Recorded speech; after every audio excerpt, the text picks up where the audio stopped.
प्यारे मित्रों, स्वागत है आज की एक नई वीडियो में। दोस्तों, आज की इस वीडियो में हम कक्षा 9 हिंदी काव्य भारतेंदु हरिश्चंद्र जी द्वारा रचित प्रेम माधुरी चैप्टर को सिंपल तरीके से फिनिश करने वाले हैं। साथ ही दोस्तों, मैंने ले रखी है हैंड रिटेन नोट्स, यानी एक एक पद को आपको पहले किताब में पढ़ाऊंगा, फिर नोट्स में दिखाऊंगा कि अगर वो पद आपके एग्जाम में आ जाएगा तो भैया उसे किस तरीके से सॉल्व करना है। तो कुल मिलाकर के दोस्तों वीडियो बहुत ज़्यादा इंपॉर्टेंट होने वाली है, ठीक है ना। अभी तक ये आपके सिलेबस से कटा हुआ था, ठीक है ना, लेकिन इस बार ये आपके सिलेबस में आ चुका है।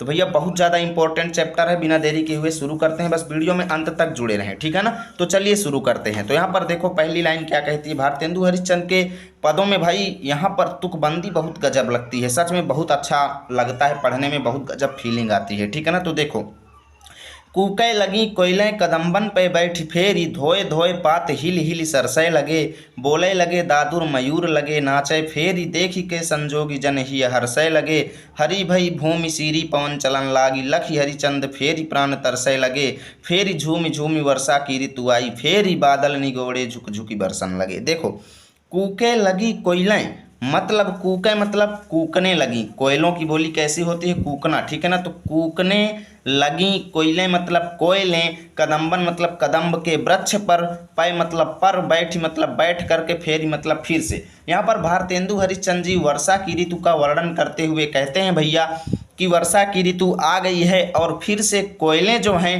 कदम्ब के वृक्षों पर बैठ करके कूकने लगी हैं। फेरी मतलब फिर से, बैठी मतलब बैठ करके, पै मतलब पर, कदम्बों के वृक्ष पर कोयलें जो हैं कूकने लगी हैं। यानी कि भारतेंदु हरिश्चंद्र जी कहती हैं कि वर्षा की ऋतु आ गई है और फिर से कोयलें जो हैं कदम्ब के वृक्षों पर बैठ करके कूकने लगी हैं, और धोए धोए पात हिल हिल सरसे लगे। धोए धोए मतलब वर्षा की बूंदों से जो धुले हुए वृक्षों के पत्ते जो हैं दोस्तों, पात मतलब पत्ते, हिल हिल सरसे लगे, हिल हिल करके मतलब हिलते हुए बढ़िया, सरसे लगे मतलब शोभा प्राप्त करने लगे हैं। ओके, आगे देखो, बोले लगे दादुर मयूर लगे नाची फेरी।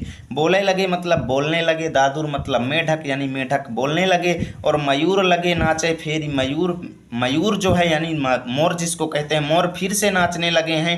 लगे नाचे मतलब फिर से नाचने लगे हैं, फेरी मतलब फिर से।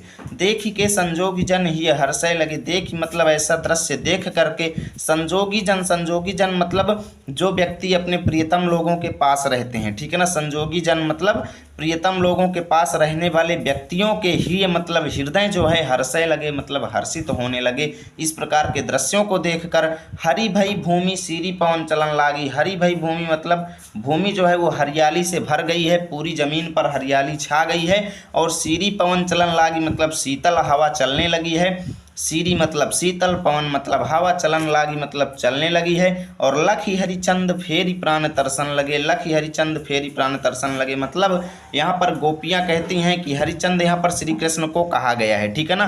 हरिचंद किसको कहा गया है? श्री कृष्ण को कहा गया है। गोपियाँ कहती हैं कि लखी मतलब देखने के लिए, हरिचंद यानी श्री कृष्ण को, फेरी मतलब फिर से, प्राण मतलब प्राण, तरसे लगे मतलब तरसने लगे, यानी हमारे प्राण फिर से भगवान श्री कृष्ण को देखने के लिए तरसने लगे। फेरी झूमी झूमी वर्षा की ऋतु आई। फेरी फिर से झूम करके वर्षा की यानी बरसात का मौसम फिर से झूम करके आ गया है। फेरी बादर निगोरे झुकी झुकी बरसल लगे, और फिर से बादर, बादर मतलब बादल, बादर मतलब बादल, निगोरे मतलब यानी निगोरे एक गाली का शब्द है दोस्तों, ठीक है ना। निगोरे का क्या होता है? ब्रजी भाषा में ये एक गाली का शब्द है। तो इसे आप कैसे लिखेंगे कि फिर से बादल जो हैं, निगोरे मतलब बेदर्दी बादल, ठीक है ना। बेदर्दी बादल जो हैं झुकी झुकी मतलब झुक झुक करके फिर से बरसने लगे मतलब बरसने लगे हैं। तो अगर ये पद आपके एग्जाम में आएगा तो बात आती है इसको लिखेंगे कैसे। तो सबसे पहले मित्रों आपको एक तरफ लिखना है कूके लगी, दूसरी तरफ लिखना है बरसय लगे, ठीक है ना दोस्तों। बरसय लगे यानी लास्ट के दो शब्द आपको लिख देना है। भैया आपसे संदर्भ पूछा जाएगा तो संदर्भ कैसे लिखेंगे? प्रस्तुत पद्यांश हमारी पाठ्य पुस्तक हिंदी काव्य में संकलित प्रेम माधुरी शीर्षक पाठ से अवतरित है, जिसके रचयिता भारतेंदु हरिश्चंद्र जी हैं, ठीक है ना। देखिए प्रसंग कैसे लिखेंगे। प्रसंग देखिए, कवि ने इस छंद में वर्षा ऋतु के आगमन पर दिखाई देने वाले विविध प्राकृतिक दृश्यों का वर्णन किया है। यानी कि वर्षा के मौसम में जितने भी प्राकृतिक दृश्य होते हैं वो किस प्रकार दिखाई पड़ते हैं। व्याख्या देखो बहुत ही सिंपल तरीके से, वर्षा ऋतु आने पर कोयलें फिर कदम्ब के वृक्षों पर बैठकर कूकने लगी हैं। वर्षा के जल से धुले हुए वृक्षों के पत्ते वायु में हिलते हुए शोभा पाने लगे हैं। मेढक बोलने लगे हैं, मोर नाचने लगे हैं और अपने प्रियजनों के समीप स्थित लोग इस वर्षा ऋतु के दृश्यों को देखकर प्रसन्न होने लगे हैं। सारी भूमि हरियाली से भर गई है, शीतल वायु चलने लगी है और हरिश्चंद्र यानी श्री कृष्ण को देखकर हमारे प्राण मिलने को फिर तरसने लगे हैं। झूमते हुए बादलों के साथ यह वर्षा ऋतु फिर आ गई है और ये निगोड़े बादल यानी बेदर्दी बादल फिर धरती पर झुक झुक करके बरसने लगे हैं। ओके दोस्तों, व्याख्या आपको ऐसे लिखना है, स्क्रीनशॉट ले सकते हो, ठीक है ना। स्क्रीनशॉट आप लोग ले लीजिए। उसके बाद देखो इसका काव्य सौंदर्य देख लो दोस्तों। भाषा में सरसता एवं प्रवाह है, ठीक है ना। शैली क्या है, वर्णनात्मक है। अलंकार है दोस्तों अनुप्रास। रस क्या है, श्रृंगार है, ठीक है ना। जनरली अलंकार अगर कुछ ना मिले तो आप लोग अनुप्रास लगा दिया करो, क्योंकि कहीं ना कहीं अनुप्रास शब्दों दो शब्दों में जरूर मिल जाता है, ठीक है ना, इसलिए इसको लिख देना है। रस रहेगा श्रृंगार, ठीक है ना। अब चलिए चलते हैं मित्रों अगले पद पर और उसे भैया आपको अच्छे तरीके से पढ़ाते हैं, ठीक है ना। तो यहाँ पर देखो अगला पद आप सभी के सामने दूसरा नंबर दिख रहा होगा। जिये पैजू होय अधिकार तो विचार कीजिए, ठीक है ना। देखो बहुत ही अच्छा जो है पढ़ने में लगता है, ठीक है ना। लोक लाज भलो बुरो भले निर्धारिये, नैन श्रवण कर पग सब पर बस भय उते चली जाते इन्हें कैसे कैसे संहारिये। हरिचंद भई सब भांति सो पराई, हम इन्हें ज्ञान कही कहो कैसे कह निबारिये।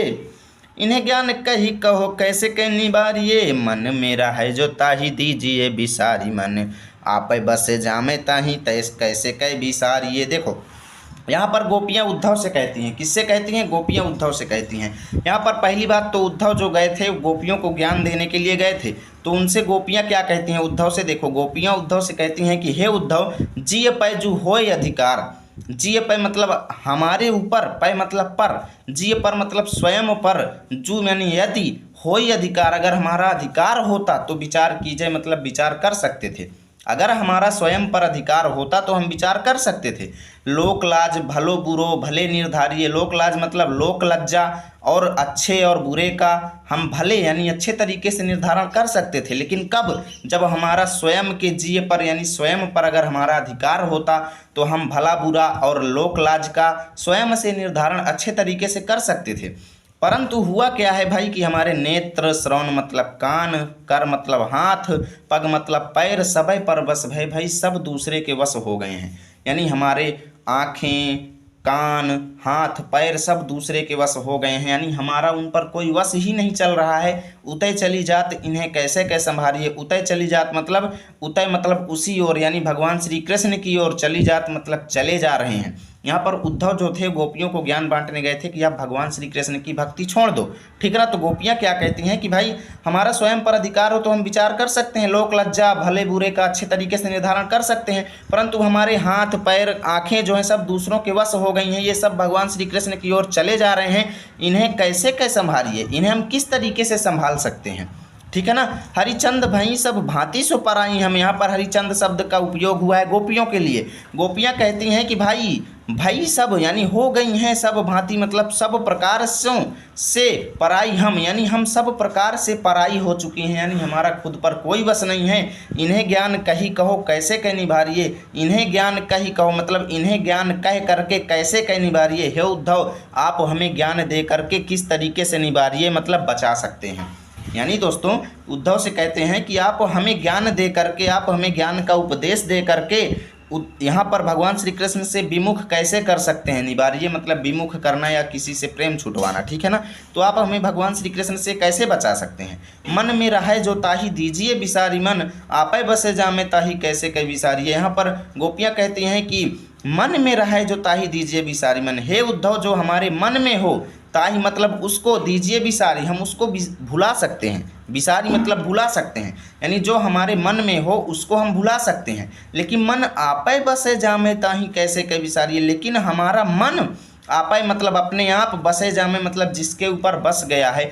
भाई जो हमारे मन में है उसे तो हम भुला सकते हैं, लेकिन हमारा मन जिस पर बस गया है, हमारा मन जो है अपने आप बसे जामे यानी जिसके ऊपर बस गया है, ताही कैसे कहे बिसारिये, उसको भाई हम किस तरीके से भुला सकते हैं। यानी अगर हमारे मन में कोई चीज़ होती तो हम भुला देते, लेकिन हमारा मन जिसके ऊपर बस गया है भाई उसे कैसे भुला सकते हैं, ठीक है ना। तो ये अगर बोर्ड एग्जाम में एग्जाम में अगर आएगा तो कैसे लिखेंगे। देखो सबसे पहले आप एक तरफ लिखेंगे जिय पै जू, उसके बाद दूसरे तरफ कै बिसारी है, डैश डैश लगा देना मित्रों।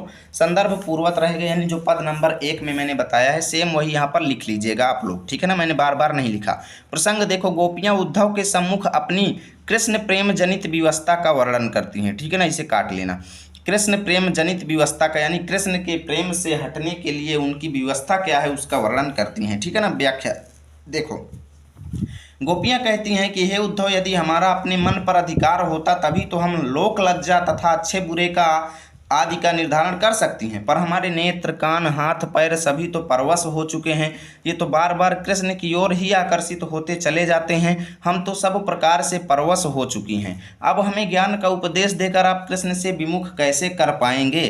अरे जो मन में बसा हो उसे तो भुलाया जा सकता है, किंतु स्वयं मन जिसमें बसा हुआ हो उसे कैसे भुलाया जा सकता है। देखो कितना अच्छी व्याख्या यहाँ पर, और क्या तुकबंदी लगाते हैं भाई भारतेंदु हरिश्चंद्र जी। काव्य सौंदर्य देखो, भाषा भावानुरूप है, ठीक है ना, शैली भावुकता से सिंचित है, अलंकार क्या रहेगा, अनुप्रास रहेगा, छंद रहेगा कवित्व, ठीक है ना, छंद कवित्व आप लोग लिख लीजिएगा। चलो मित्रों चलते हैं अब हम अगले पद पर जो कि सवैया छंद का है।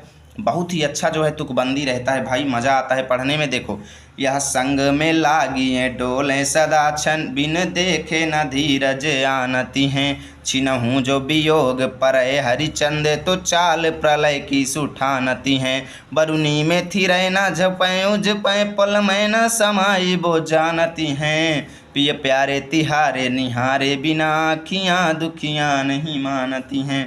देखो यहाँ पर क्या कहती हैं गोपियाँ यहाँ पर भगवान श्री कृष्ण से क्या कहती हैं भाई, यह संग में लागी है डोले सदा, यह संग में लागी है डोले सदा, बिन देखे न धीरज आनती है। अपने नेत्रों की स्थिति का वर्णन करती हैं गोपियाँ, यहाँ पर अपने नेत्रों की स्थिति का वर्णन करते हुए गोपियाँ कहती हैं कि यह संग में लागी है डोले सदा, यानी हे भगवान श्री कृष्ण ये आपके साथ ही डोले सदा, मतलब डोले मतलब लगी रहती हैं, सदा मतलब हमेशा, लागी मतलब लगी रहती हैं, डोले मतलब डोलती रहती हैं, यह संग में मतलब साथ में।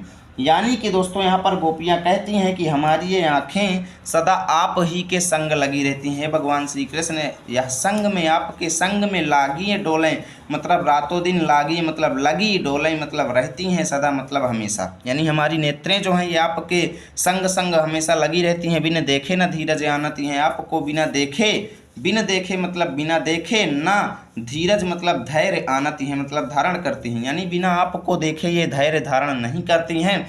छिनहूँ जो वियोग परय हरिचंद, तो चाल प्रलय की सुठानती हैं।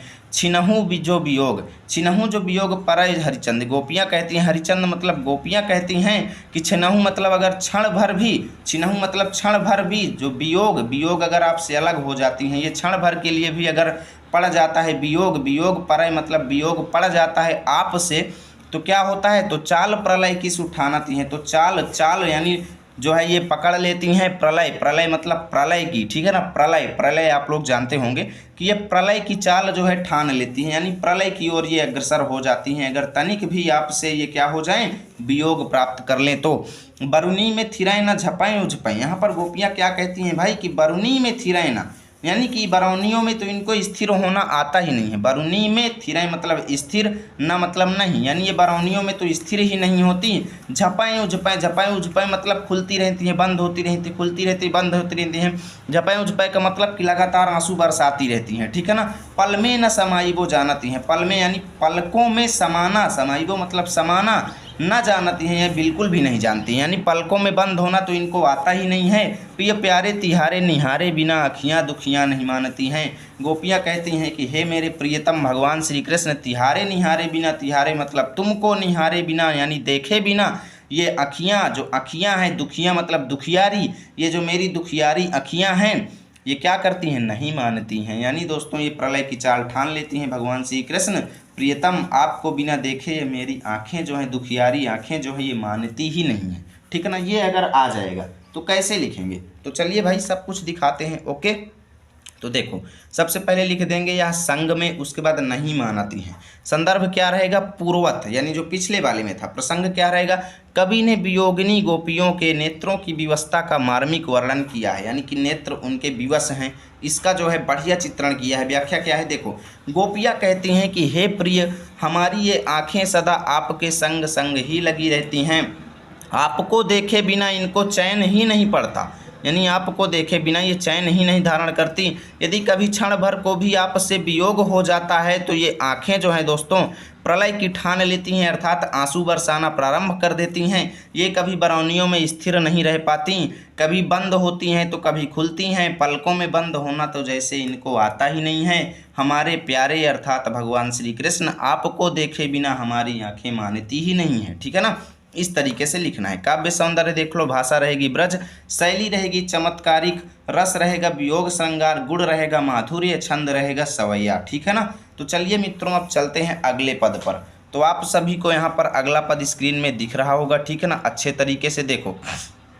यहाँ पर देखो, पहिले बहु भांति भरोसो दयो अब ही हम लाई मिलावती हैं, हरिचंद भरोसे रही उनके सखियाँ जो हमारी कहावती हैं, अब वे जुदा हो रही हमसे उल्टो मिल के समझावती हैं, पहले तो लगाई के आग अरी जल को अब आप ही धावती हैं। देखो बहुत अच्छा एक्सप्लेनेशन है। यहाँ पर एक गोपी दूसरे गोपी से अपनी सखियों की बुराई करते हुए क्या कहती है, एक गोपी दूसरी गोपी से अपने सखियों की बुराई करते हुए क्या कहती है कि पहले बहुभांति भरोसोदयो, कि ये जो मेरी सखियां हैं पहले तो बहुभांति मतलब बहुत प्रकार से भरोसोदयो मतलब मुझे भरोसा दिलाती थीं कि अब ही हम लाई मिलावती हैं, कि अभी हम आपको भगवान श्री कृष्ण से मिलाती हैं। ठीक है ना। हरिचंद भरोसे रही उनके सखियां जो हमारी कहावती हैं। गोपी कहती है दूसरी गोपी से, हरिचंद मतलब गोपी कहती है दूसरी गोपी से कि मैं उनके सखियां यानी उनके सखियां जो हमारी कहावती कहती हैं कि भरोसे रही उनके, मैं हमेशा उनके भरोसे रहती थी, जो हमारी सखियां कहलाती हैं। ठीक है ना, जो हमारी सखियां कहलाती हैं, कहावती हैं मतलब जो कहलाती हैं, जो मेरी सखियां हैं मैं हमेशा उनके भरोसे रहती थी। अब वे ही जुदा हो रही हमसो, अब वही मतलब अब वही लोग वही सखियां जुदा मतलब अलग हो रही हैं हमसो मतलब मुझसे, उल्टो मिल के समझावती हैं, उल्टा वो मुझको समझा रही हैं, मिल करके मुझको समझा रही हैं। पहले तो लगाई के आग अरी जल को अब आप ही धावती हैं। कहती है गोपी दूसरी गोपी से कि भाई पहले तो लगाई के आग अरी, यानी कि पहले तो मेरे हृदय में अरी मतलब अरे सखी, अरी मतलब अरे सखी, पहले तो वो सखियां जो हैं लगाई के आग मेरे हृदय में प्रेम रूपी आग लगा दिया, यानी श्री कृष्ण के प्रति मेरे अंदर प्रेम उन्होंने उत्पन्न कर दिया। अब जल को अब आप ही धावती हैं, जल को अब जल लेने के लिए अब आप ही मतलब स्वयं धावती हैं मतलब दौड़ रही हैं। अब उसी आग को बुझाने के लिए यानी भगवान श्री कृष्ण के प्रति मेरा प्रेम खत्म करने के लिए स्वयं जल लेने के लिए दौड़ रही हैं। अर्थात जल लेने के लिए दौड़ने का मतलब है कि वही अब मुझे प्रेम खत्म करने का तरीका बता रही हैं। ठीक है ना, यानी भगवान श्री कृष्ण को छोड़ने को मुझे सिखा रही हैं। ठीक है ना, और पहले ही उन्होंने मुझे भरोसा दिला करके उन्हें हमसे मिलाया, जिससे हमें उनके प्रति प्रेम हुआ। ठीक है ना, तो ये अगर बोर्ड एग्जाम में आएगा तो कैसे लिखेंगे, बात इस चीज़ की आती है। तो पहले तो भाई एक तरफ लिख देंगे पहले बहुभांति, दूसरी तरफ धावती हैं। ओके, संदर्भ रहेगा पूर्वत जो पिछले वाले में था, सेम लिख लेना, पद नंबर 1 में था जो। व्याख्या देख, प्रसंग देखो, इस सवैये में श्री कृष्ण के वियोग में व्याकुल एक गोपी अपनी सखियों के समझाने पर उपालंभ दे रही है, यानी कष्ट को व्यक्त कर रही है। ठीक है ना। व्याख्या देखो, हे सखी पहले तो तुम हमें तरह तरह से भरोसा दिलाती थीं कि हम अभी श्री कृष्ण को लाकर तुमसे मिला देती हैं, जो मेरी अपनी सखियां कहलाती हैं मैं उनके ही विश्वास पर बैठी रही, लेकिन अब वही मुझसे अलग हो गई हैं। श्री कृष्ण को मिलाने की अपेक्षा वे उल्टा मुझे ही समझाती हैं। अरे सखी, इन्होंने पहले तो मेरे हृदय में प्रेम की आग भड़का दी और अब उसे बुझाने के लिए स्वयं ही जल लेने के लिए दौड़ी जाती हैं। यह कहाँ का न्याय है। ठीक है ना, ये एक गोपी दूसरे गोपी से बता रही है। काव्य सौंदर्य देख लो भैया, भाषा रहेगी ब्रज, शैली रहेगी मुक्तक, रस रहेगा विप्रलंभ श्रृंगार, छंद रहेगा सवैया, अलंकार रहेगा अनुप्रास, गुण रहेगा प्रसाद। काव्य सौंदर्य का तो आप लोग स्क्रीनशॉट ले लिया करो। ठीक है ना। और चलिए मित्रों चलते हैं नेक्स्ट पेज पर और आपको बचे हुए पदों को अच्छे तरीके से एक्सप्लेन करते हैं। कई कंजूस अभी तक वीडियो को लाइक नहीं किए होंगे, मत करो भाई, और क्या कहें। ठीक है ना, जिनको समझ में आएगा वो तो करेंगे। ठीक है ना। देखो, ऊधो जो सूधो गहो हमारग ज्ञान की तेरे जहाँ गुदरी है, को नहीं सिख मनी है हाँ इक श्याम की प्रीति प्रतीति खरी है, ये ब्रज बाला समय किसी हरिचंद जो मंडली ही बिगड़ी है, एक जो होय तो ज्ञान सिखाई ये कूप ही में यहाँ भांग पड़ी है। देखो समझो, यहाँ पर गोपियाँ उद्धव से कहती हैं कि हे उद्धव, उद्धव मतलब उद्धव, उद्धव कौन थे भाई? भगवान श्री कृष्ण के मित्र थे उद्धव। हे उद्धव, जू मतलब जाओ, सूधो मतलब सीधे, गहो वह मार्ग, गहो मतलब उसी, वह मार्ग मतलब उसी रास्ते में। क्या कहती हैं कि हे उद्धव सीधी उसे रास्ते में चले जाओ, ज्ञान की तेरे जहाँ गुदड़ी है, जहाँ तुम्हारे ज्ञान की गुदड़ी यानी पोटली रखी हुई है, यानी जहाँ पर तुम ज्ञान सीखे हो। कहती हैं कि हे उद्धव सीधे उसी रास्ते चले जाओ जिस रास्ते से तुम आए हो, जहाँ पर तुम्हारे ज्ञान की गुदड़ी रखी हुई है। को नहीं सिख मन है यहाँ, यहाँ मतलब यहाँ पर कोई नहीं सिख मन है, मतलब तुम्हारी सीख कोई नहीं मानेगा, तुम्हारे उपदेश को कोई नहीं मानेगा। एक श्याम की प्रीति प्रतीति खरी है, एक श्याम मतलब एक श्याम की प्रीति मतलब प्रेम, प्रतीति मतलब प्रतीत होता है, खरी मतलब महत्वपूर्ण, या कह लो कि जो है खरी मतलब जो है प्रसिद्ध, यानी कि भगवान श्री कृष्ण का प्रेम जो है दोस्तों यहाँ पर खरा प्रतीत होता है। क्या कहती हैं गोपियाँ कि हे उद्धव तुम सीधे उसी रास्ते चले जाओ जहाँ पर तुम्हारे ज्ञान की गुदड़ी रखी हुई है। यहाँ पर कोई भी गोपी तुम्हारी सीख को, तुम्हारे उपदेश को नहीं मानेगी, क्योंकि यहाँ पर भगवान श्री कृष्ण का प्रेम जो है खरा प्रतीत होता है। ठीक है ना। ये ब्रजबाला सबय एक सी, ये जितनी भी गोपियाँ हैं सब एक जैसे हैं। हरिचंद जो मंडली ही बिगड़ी है, हरिचंद यानी गोपियाँ कहती हैं कि ये जो गोपियों की जो पूरी मंडली है, जो मंडली यानी जो पूरी मंडली है वही खराब है। ठीक है ना। ये जो होय तो ज्ञान सिखाइए, कूप ही में यहाँ भांग परी है। यदि एक गोपी होती तो आप उसे ज्ञान सिखा सकते थे, लेकिन कूप ही में यहाँ भांग परी है। कूप ही में मतलब यहाँ पर कुएं में ही भांग पड़ी हुई है। अब कुएं में ही भांग पड़ी हुई है कि मतलब ये है कि जितनी भी गोपियाँ हैं सब भगवान श्री कृष्ण के प्रेम में सराबोर होकर के क्या हैं, पागल सी पड़ी हुई हैं। ठीक है ना। कूप ही में यहाँ भांग पड़ी है कि मतलब ये है कि जैसे कुएं में अगर भांग फेंक दिया जाए तो जितने भी व्यक्ति उस कुएं का पानी पिएंगे सब लोग नशे में आ जाएंगे। तो वहीं यहाँ पर हरिश्चंद्र जी कहते हैं कि ये जो पूरी मंडली जो है गोपियों को, इसको उन्होंने कुआं बना लिया है, और भांग परी है जिसको यानी भगवान श्री कृष्ण का जो प्रेम का नशा है उसको उन्होंने भांग से तुलना कर दिया है। उन्होंने कहा कि भाई पूरी गोपियाँ जो हैं ऐसा लगता है जैसे वो भगवान श्री कृष्ण के प्रेम में सराबोर होकर के पागल हो गई हो। ठीक है ना। तो इसको कैसे लिखेंगे वो चीज़ चलो आपको दिखाते हैं। ठीक है ना। चलो देखो, एक तरफ आपको लिख देना है उद्धव जो सूधो, दूसरी तरफ लिख देना है परी है। ठीक है ना। संदर्भ तो रहेगा पूर्वत जो पहले वाले में था सेम लिख लेना। प्रसंग देखो, इस सवैये में गोपियाँ उद्धव से कहती हैं कि वे किसी प्रकार भी उनके निराकार ब्रह्म के उपदेश को ग्रहण नहीं कर सकती।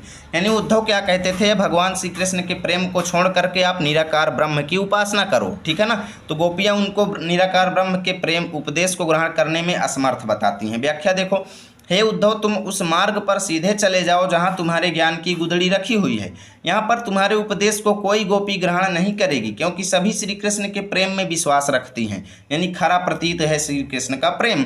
हे उद्धव ये सभी ब्रजबालाएं एक सी हैं, कोई अलग प्रकृति की नहीं है, इनकी तो पूरी मंडली ही बिगड़ी हुई है। यदि किसी एक गोपी की बात होती तो तुम उसे ज्ञान का उपदेश देते, किंतु यहाँ तो कुएं में ही भांग पड़ी हुई है, अर्थात सभी श्री कृष्ण के प्रेम रस में सराबोर होकर पागल सी हो गई हैं। काव्य सौंदर्य देख लो, भाषा सरस ब्रज रहेगा, शैली मुक्तक रहेगी, छंद सवैया रहेगा, अलंकार अनुप्रास रूपक रहेगा, रस जो है श्रृंगार रहेगा। ठीक है ना। चलो मित्रों चलते हैं अगला, बहुत ज़्यादा इंपॉर्टेंट है। देखो कई बार ये एग्जाम में आ चुके हैं। देखो, सखी आयो बसंत ऋतून को कंत चहूँ दिस फूली रही सरसों, बरसीतल मंद सुगंध समीर सतावन हार भयो गरसों। अब सुंदर सामरो नंद किशोर का है हरिचंद गयो घर सो, परसों को बिताए दिया बरसों, तरसों कब पाए पिया परसों।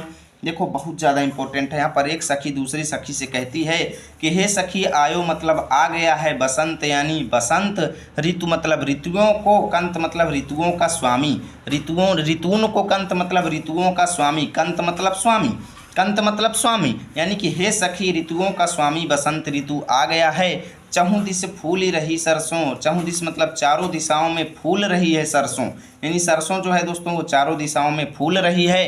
बर शीतल मंद सुगंध समीर सतावन हार भयो गरसों।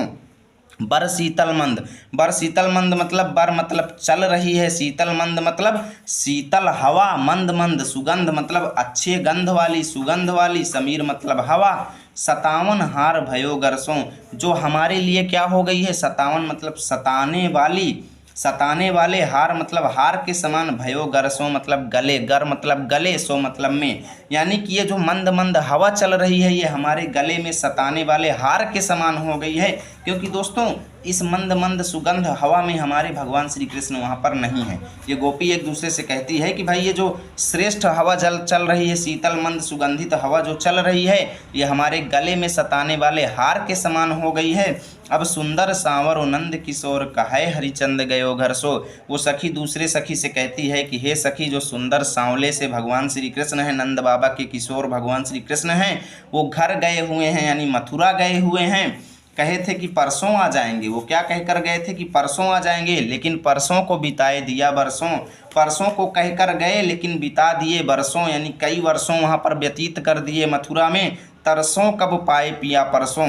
तरसों मतलब अब हम तरस रहे हैं, कि कब मतलब कब, पाए मतलब प्राप्त करें, पिया परसों मतलब पिया को, परसों मतलब पैरों को।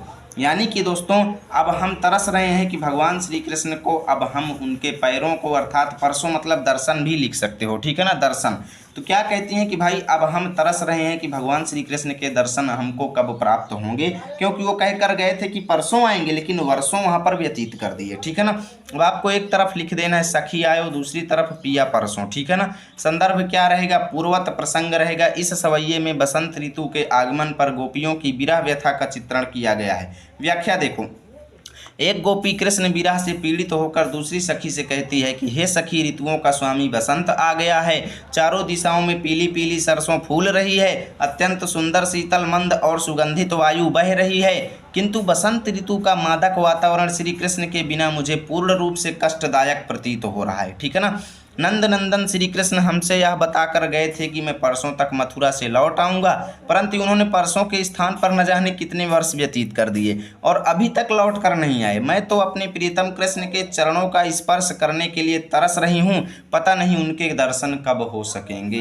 तो भाई कितना ज़्यादा इंपॉर्टेंट, काव्य सौंदर्य भी बता देते हैं। देखो, भाषा रहेगी ब्रज, शैली रहेगी वर्णनात्मक, रस रहेगा वियोग श्रृंगार, छंद रहेगा सवैया, अलंकार रहेगा यमक, गुण रहेगा माधुर्य, ठीक है ना। चलिए बच्चों चलते हैं। अब हम लास्ट जो है बहुत ही अच्छा है, पढ़ने में काफ़ी ज़्यादा इंटरेस्टिंग है। देखो, इन दुखियान को न चैन सपने हूँ मिले, तासु सदा व्याकुले विकल अकुलाएंगी, प्यारे हरिचंद जू की बीती जानी औधी प्राणी, चाहते चले पय संग न समाएंगी। देखो, यहाँ पर भी आँखों का वर्णन किया जा रहा है। यहाँ पर एक सखी दूसरी सखी से क्या कहती है, अपने आँखों की स्थिति का वर्णन करते हुए, अपने नेत्रों की स्थिति का वर्णन करती है कि इन दुखियान को, यानी इन दुखियारी नेत्रों को न चैन सपने हूँ मिले। सपने हूँ मतलब सपने में, चैन मतलब आराम नहीं मिलता, ना मतलब ना मिले हो मतलब नहीं मिलता है, कि इन दुखियारी नेत्रों को सपने में भी आराम नहीं मिलता है, क्योंकि इन्होंने सपने में भी कभी भगवान श्री कृष्ण के दर्शन नहीं किए। तासों सदा व्याकुल विकल अकुलाएंगी, तासों मतलब इसलिए, सदा मतलब हमेशा, ये व्याकुल विकल अकुलाएंगी मतलब व्याकुल होकर के, अकुलाएंगी मतलब भगवान श्री कृष्ण के प्रेम में अकुलाती रहेंगी। यानी कि दोस्तों यहाँ पर हमेशा ये आँख जो हैं नेत्रों से क्या करती रहेंगी, पानी बरसाती रहेंगी, आंसू बरसाते रहेंगे, दुख के आंसू जो है निकलते रहेंगे। यानी कि यहाँ पर एक सखी कहती है कि भाई इन दुखियारी नेत्रों को सपनों में भी दर्शन नहीं मिलता भगवान श्री कृष्ण से, इस वजह से इनको सपनों में भी आराम नहीं मिलता, इसलिए ये हमेशा व्याकुल रहती हैं। प्यारे हरिचंद जू की बीती जानी अवधि प्राण, प्यारे हरिचंद्र जी यानी भगवान श्री कृष्ण के की बीती जानी, बीती मतलब बीतती हुई, जानी मतलब जान करके, अवधि मतलब समय, यानी वो कह कर गए थे कि भाई हम परसों आ जाएंगे, और उस समय को ये बीतता हुआ जान करके, यानी भगवान श्री कृष्ण के आने के समय को बीतता हुआ जान करके, प्राण चाहत चले पये संग न समाएंगे।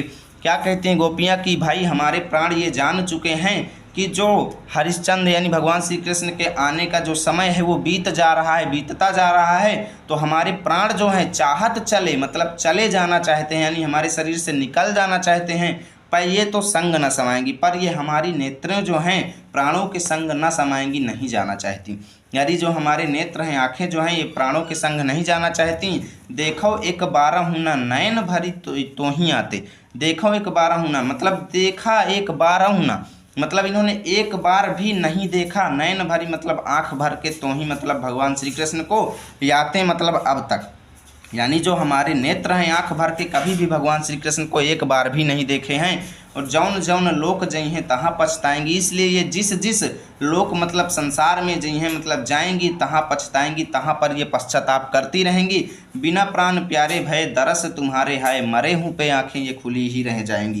गोपियाँ कहती हैं कि हे प्राण प्यारे भगवान श्री कृष्ण, बिना तुम्हारे दर्शन के हमारे मरे हूँ पे, मर जाने पर भी ये आंखें जो हैं खुली ही रह जाएंगी, खुली की खुली रह जाएंगी। हम मर भी जाएंगे तो हमारी आंखें जो है ये खुली ही रह जाएंगी। इसको कैसे लिखेंगे, देखो आपको एक तरफ लिख देना है इन दुखियान को, दूसरी तरफ रह जाएंगी, ठीक है ना। संदर्भ रहेगा पूर्वत, प्रसंग क्या रहेगा, इस सवैये में श्री कृष्ण के विरह में व्याकुल गोपियों के नेत्रों की व्यथा का मार्मिक चित्रण किया गया है। व्याख्या देखो, बिरहिणी गोपियाँ कहती हैं कि प्रियतम श्री कृष्ण के विरह में आकुल इन नेत्रों को स्वप्न में भी शांति नहीं मिल पाती है, क्योंकि इन्होंने कभी स्वप्न में भी श्री कृष्ण के दर्शन नहीं किए, इसलिए ये सदा प्रिय दर्शन के लिए व्याकुल होते रहेंगे।